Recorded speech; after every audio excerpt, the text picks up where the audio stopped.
На старт приглашается кандидат в мастера спорта Волкова Анастасия. Она выступает на лошади по кличке Грант.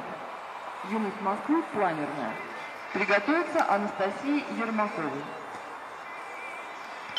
Результат Артемия Муханова. Всадник закончил маршрут за 60... Поправка за 97,8 секунды, набрав на маршруте 25 штрафных очков. Из них 8 штрафных очков за превышение нормы времени.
На старте